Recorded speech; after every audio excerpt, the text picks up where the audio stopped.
Okay, here we are at the end of our short rib recipe. It's got a long time to cook, but this is the end of what we really need to do for a while. So this is the carrots, the onions, the garlic, the 2 glasses of wine. Look at that, it's like a paste now. And a little olive oil. And don't forget, there's also the rendered fat from when we browned up the meat at the very beginning. So this is really beautiful, beautiful flavors going on. You can see the alcohol has all come off, but there's still a lot of water coming off, so we want to move this right along.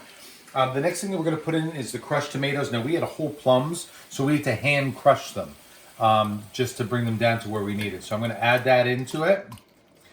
And I'm actually going to just get a little bit of water in here because I want to get all that tomato goodness in there. So I'm rinsing off my bowl and getting that in there as well.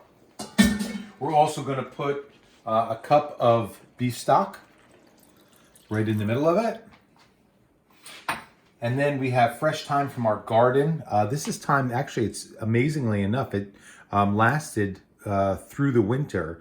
And these are fresh sprouts coming up, and it's really beautifully fragrant, and it's going to add a lot of flavor to this dish. So we put the whole sprigs in there, 2 bay leaves, dried bay leaves. And then this is Dijon mustard that's going right into it, right? It's right into the mix. This is really great flavor for it. It adds a lot of complexity to the final sauce. All right, so now what we really want is we want all these flavors to blend together. So we're gonna mix this up really well, and then we're gonna bring the heat right up. Okay, so I'm gonna mix it first, and then we're gonna bring the beef into it. Now, I have a cup of water on reserve. I don't know if I'll need it or not. If there's not enough liquid in here to cover the beef, then I'm gonna add the water and I'm gonna kind of move it around. But right now, I think I do have enough. So let me get my tongs, and I'm gonna get this beautifully browned meat that we browned up before and rendered the fat from.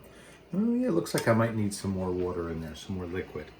Okay, because these really wanna be submerged. So I'm putting bone side up, except for this little piece, but let's see if I can get it in there. There we go. I'll put the bone side up, and we'll probably go back and visit these. Let me give them a little coating as well of that liquid. And we're gonna probably revisit these in the oven so we can give them a turn. Okay, and then I'm gonna add that water and stir it in. I'm gonna move it around a little bit. And now it is ready to go get covered. We're gonna bring it to a boil, and then we are gonna put that in the oven and let it sit for 2 hours, and it's gonna be beautifully tender meat with a lot of flavor.